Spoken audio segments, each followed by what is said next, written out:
Felly dyma cynnig arall nawr ar y cyflwyniad cynta yn y sefyllfa newydd, sef y study, ac mi ddechrau nawr yn fwy ffurfio. Mae y sefyll amgen yn gretig iawn wedi gofyn i gwaith cwpl o eiriau y bosti hanes Cymru. Ac i ddweud y gwir, mynd â chi ar garlam trwy'r canrifoedd, ac yn hapus iawn i wneud hynny. Mae'n bleser yn wir ac yn anrhydedd.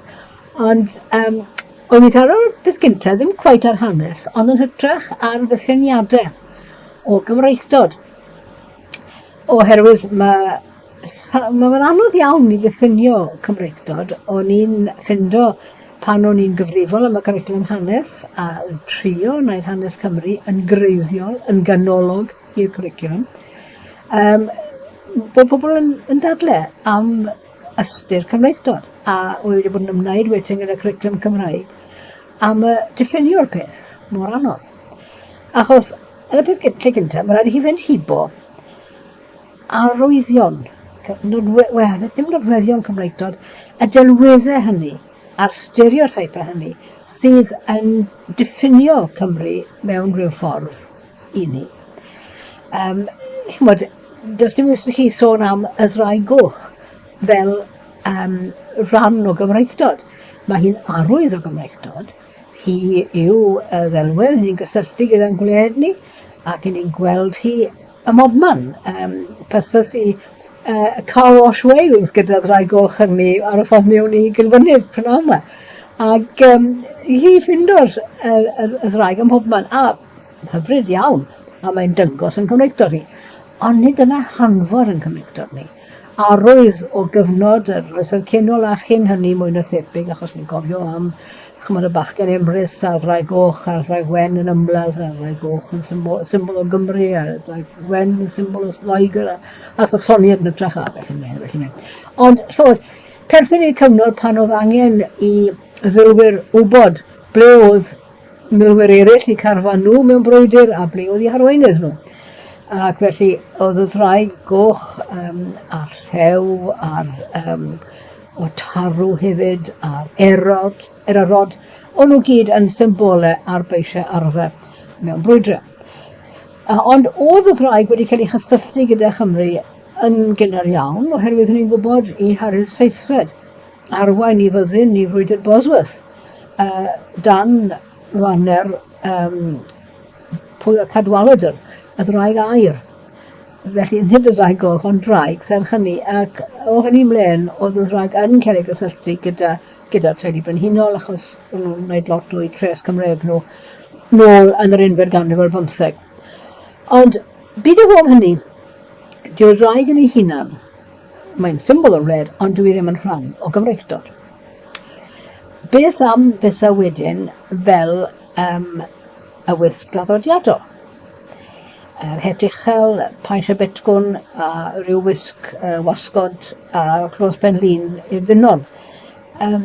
Wel, os yw dychwch chi ar luniau gwisgoedd yr ail ganrif 15 a'r 19, fe welwch chi mae fersiwn gwerinol o wisg ffasiynol y dosbarth uwch mewn cymdeithas yw'r wisg traddodiadol yng Nghymru a gwisgoedd traddodiadol gweddill gwledydd Ewrop.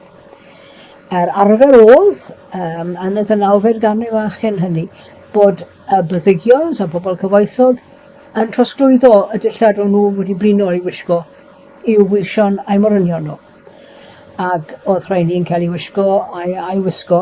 A dwi'n siŵr oedd pobl llai ffortunus na'r byddigion, ond yn fwy ffortunus na'r clodion, yn gwneud fersiynau gwerinol o'r hyn oedd yn ffasiynol gan i gwell nhw, a dwi'n wedi gweud yn y cyfnod yna. Felly, mae'r wisg traddodiadol a'r dawnsfaidd i raddau yn datblygu oddi wrth yr hyn oedd yn arferol i'r bonedd i wneud, ac oedd y wiryn yn dynwared y bonedd. Ond mae mwy na hynny yn perthyn iddo fe hefyd. Oherwydd yn y 4 ganrif ar 15 a yn dechrau tra diwedd y 9 ganrif, dechreuodd ysgolheigion a bobl y bonedd oedd rhaid oherwydd oedd rhaid. Os negwch chi ar arian os gefen, oedd rhaid i chi weithio am eich arian. A oedd ymwysau gyda chi i ffidlan gyda pethau eraill. ond gan y byddigion oedd yr amser ar arian i fynd ar ôl hen arferion, hen ganeuon gwerinol, gwisgoedd traddodiadol a felly mlaen. A dyna pam i chi'n cael Gwynon yn Gwent a Rwyddus Llanwofer o Augusta Hall yn mynd ati i dynnu lluniau pert ofnadw o wahanol fersiynau o'r wisg traddodiadol. Dyna beth oedd Morynion yn gwisgo yn ei chyfnod hi, ac oedd hi ddim yn sylweddoli beth oedd y rheswm dros hynny bod nhw wedi efelychu gwisgoedd ffasiynol ar oes o'r blaen. Ac mae'r holl amrywiadau ar y wisgoedd traddodiadol a felly ymlaen, maen nhw'n perthyn i ryw ffug hanes romantus, ryw archeoleg amatur iawn, ryw astudiaethau gwirin cyntefig. Pan oedd bobl yn dechrau ymddiddori yn ei gorffennol ac yn meddwl bod y wirin wedi cadw yn ddiogel, wedi trysori arferion yr oesoedd gynt. Mynd nôl beth, mae'n hir iawn bod mewn hanes. A honni bod rhai o'r chwedlau a traddodiadau yn perthyn i'r oesoedd canol. Mae'n bosibl bod nhw wedi cofio o'r oesoedd canol, ond mae hanes llawer byrach i'r lot o'r hen traddodiadau yma yna gen i falle yn ymwybodol ohono ar hyn o bryd. Felly, newn ni roi naill ochr, y ddau goch, a'r wisg traddodiadol, arwyddion o Gymreictod, rhannau o'r hunaniaeth ni, ond nid hanfodion yn hunaniaeth ni. Nawr, ble ni'n mynd o fan hyn? Wel, gallwn ni mynd at bethau sydd hefyd yn golygu Cymru, yn arwyddo Cymru i bobl o'r Tifes. A man hyn, mae rhyw, a weithio yn teimlo hefyd i'r Cymru di Gymreg. Mae nhw ar ryw fersiwn o Gymru sydd rhyw hanner canrif ar ei hôl hi. Felly, mae nhw'n meddwl bod pobl sy'n siarad Cymreg, yn enwedig, yn mynd i'r capel, bod nhw gyd yn ffarmo defyd, a neu maen nhw'n gweithio ar Pwll. Dyn nhw'n i gyd yn canu yn Corymaibion, a felly mlaen, a felly mlaen. A i ni'n gwybod, os ni'n byw yng Nghymru, a ni'n wedi os ni'n siarad Cymreg, bod y dylweddau hyn wedi hen ddyddio. Mae dylanwad ffilm How Green Was My Valley yn gryf iawn arno ni o hyd. Oedd rhywun wedi, prynawnol, rhywun yn gweud, oh, well, I understand about that because I've seen the film. How Green Was My Valley. Oh, gosh, ble chi'n dechrau? Beth bynnag. Felly, mae pethau rygbi yn golygu Cymru i lawer. Ond, a'i Cymreictod yw hynny? So nhw'n war o rygbi yn Lloegr felly? Chofio chi byddegion sy'n war o rygbi yn Lloegr ar y cyfan ni, oedd yn arfer bod. Ond, neu yw pêl drod yn fwy poblogaidd na rygbi yn y gogledd. Felly, o'n amau fawr iawn a ddylwn ni ystyried y wisg Gymraeg, arwyddion Cymru, chi'n mynd i weithio beth o bod i'r cyninen.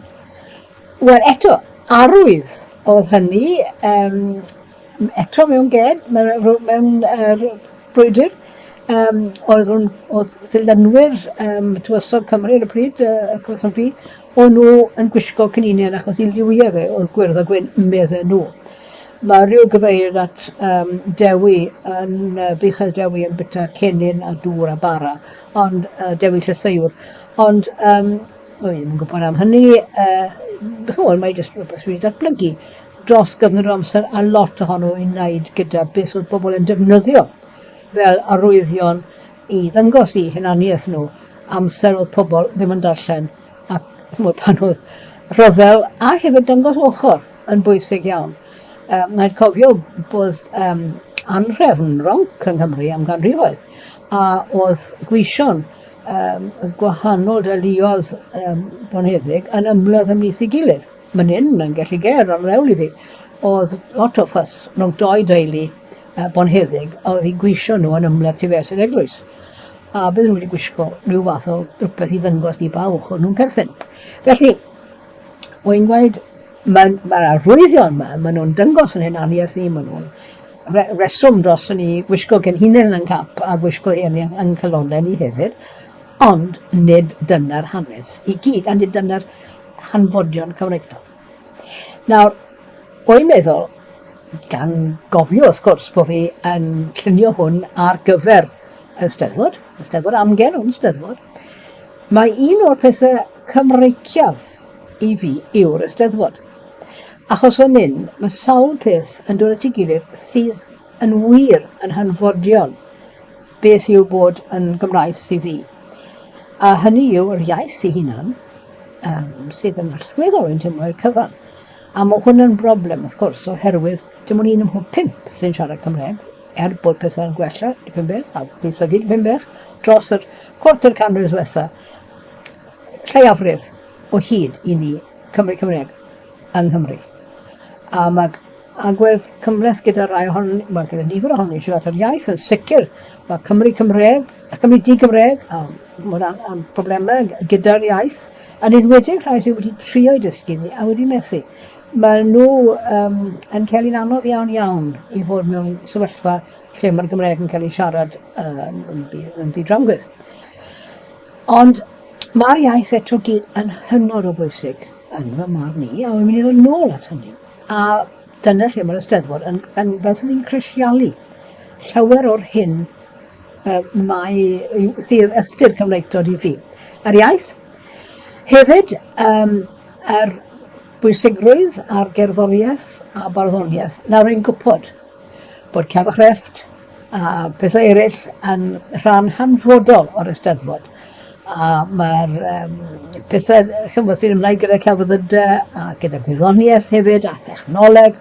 Maen nhw gyd yn rhan o'r Eisteddfod a reit hynny hefyd oherwydd dyna agweddau amrywiol yn bywyd cymleth cyfoes ni.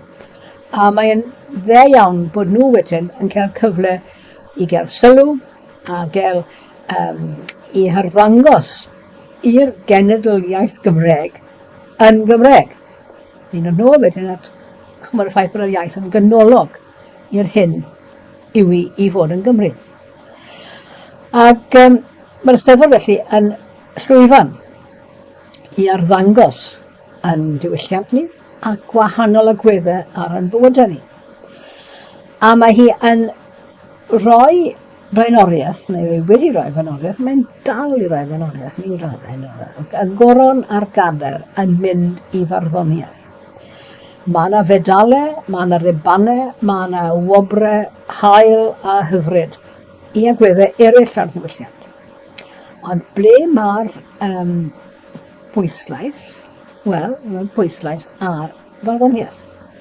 Y geiriau yn Gymraeg o hyd.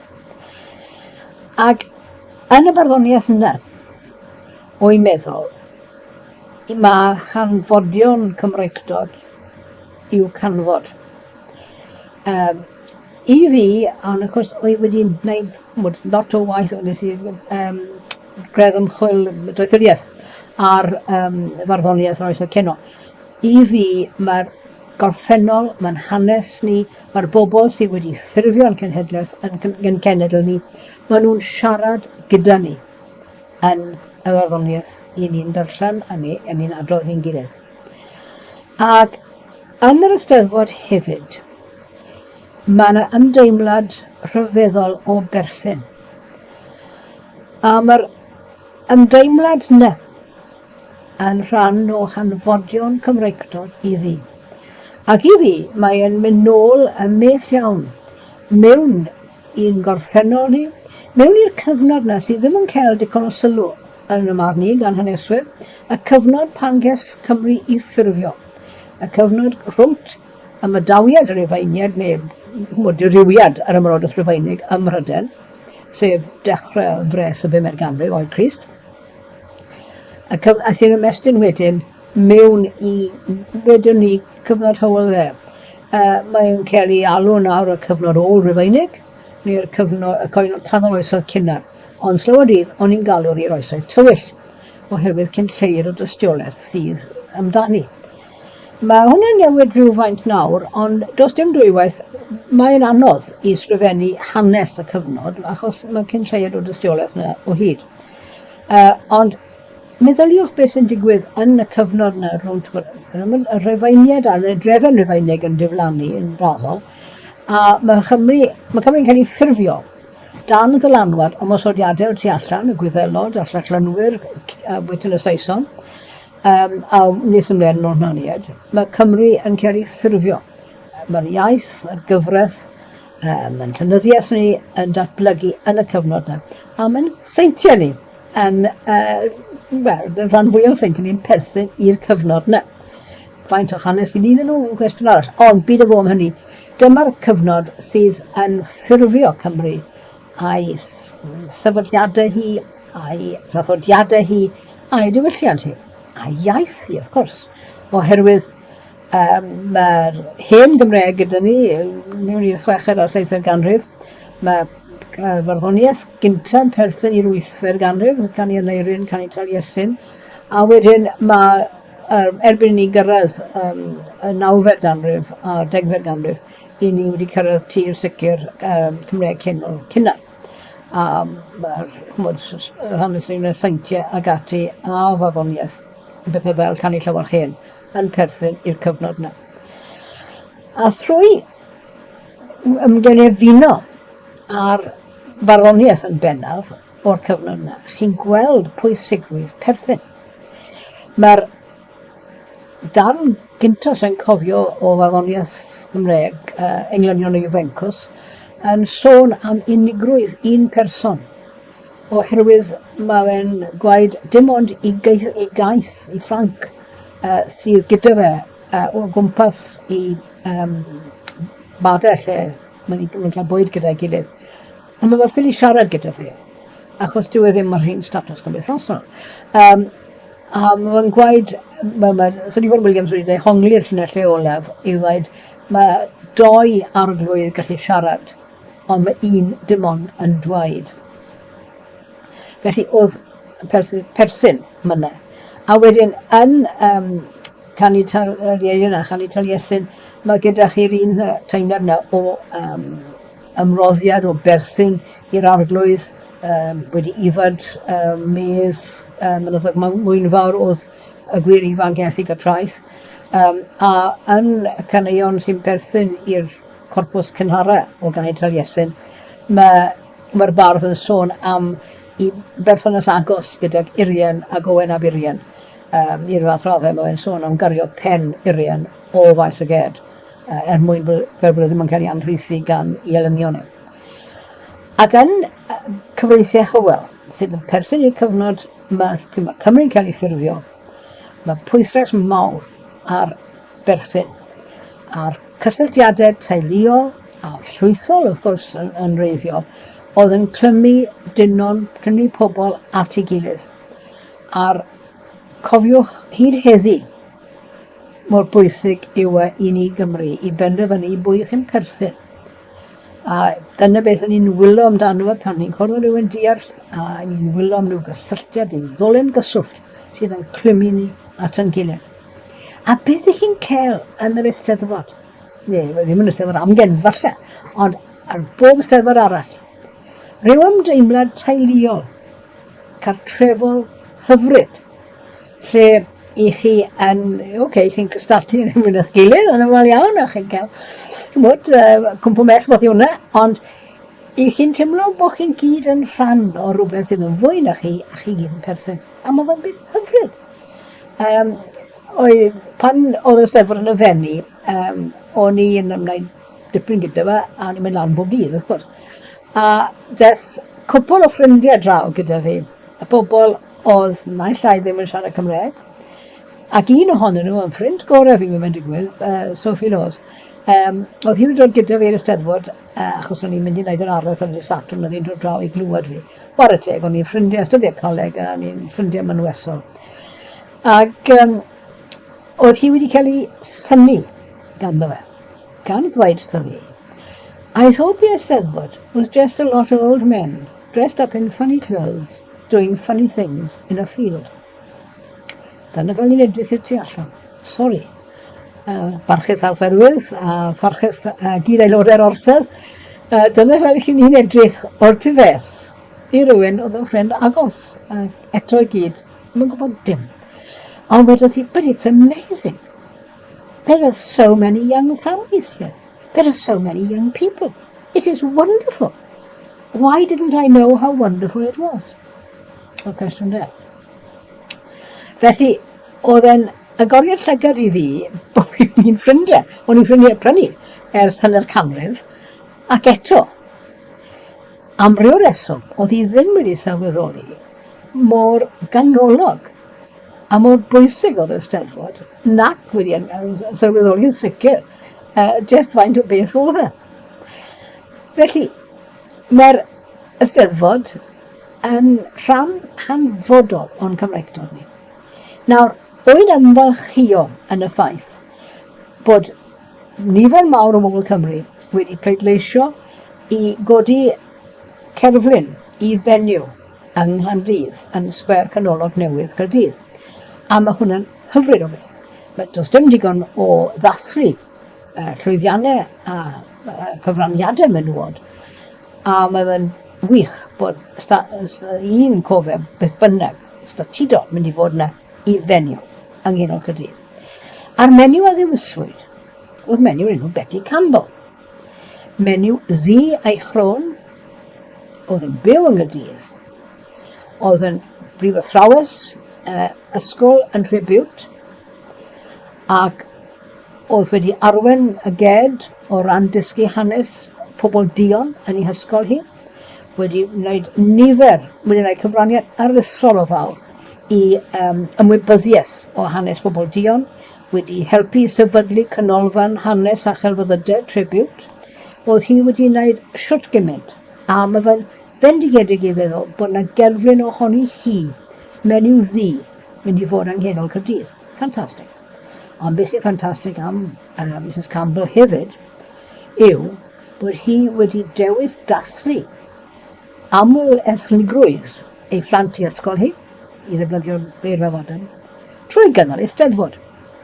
A'r plant hyn o bob lliw a llun yn gwisgo y wisg draddodiadol Gymraeg ac yn cymryd rhan mewn Eisteddfod.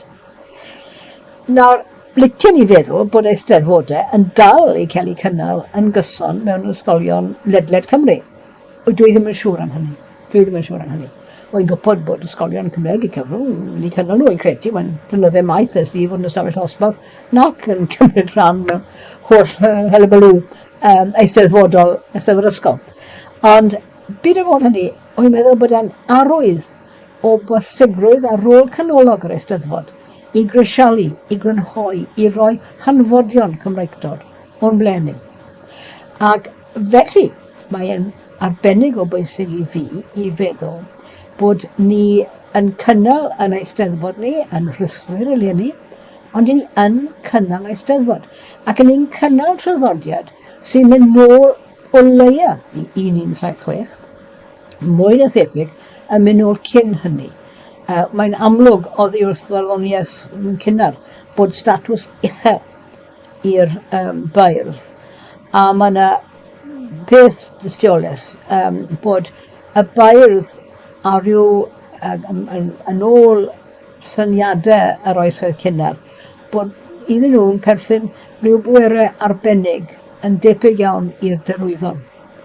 Oherwydd o nhw yn cael ei galw'n brydydd. A boen oedd hyn yn ddysuriaeth yn Llywarch Llywelyn, Prydydd y Mwch. A sy'n gwybod pam Prydydd y Mwch, wy'n cynnig sawl esboniad, ond yn reithawd ond hei. Beth bynnag Prydydd oedd e, yn dod o'r gair pryd a gwedd.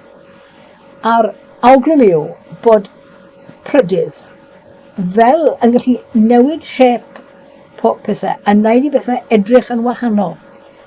Newid fel oedd pobl yn meddwl am ei gilydd.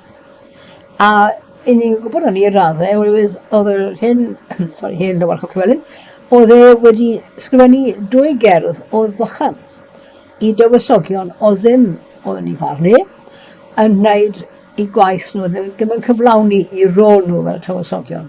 Ac oedd e'n bygwth newid i golwg nhw, os negwn nhw yn bihyfio ac yn rhoi iddo fe parch yn anrydedd a'r rhoddion oedd e'n ei ddisgwyl oddi wrthyn nhw.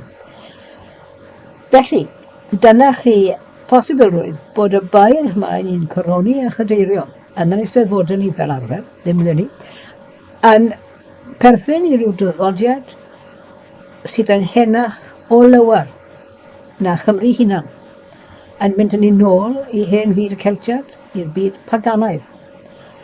A dyna chi'r linyn arian, dyna chi i fi hanfodion Cymreictod, yr iaith, y perthyn, yr Eisteddfod sy'n dod nhw at ei gilydd, y pwyslais a'r farddoniaeth a cherddoriaeth ac ar falle pŵer geiriau i newid fel ni'n edrych ar y byd a fel i ni yn hunan yn gweld y byd.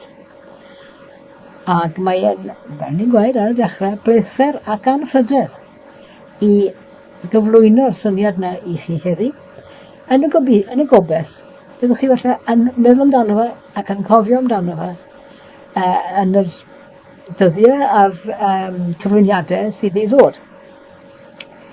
Beth yw hanfodion Cymreictod? Mae'r iaith, ysteddfod, barddoniaeth, cerddoriaeth, perthyn, maen nhw gyd yn o'r gilydd mewn ysteddfod.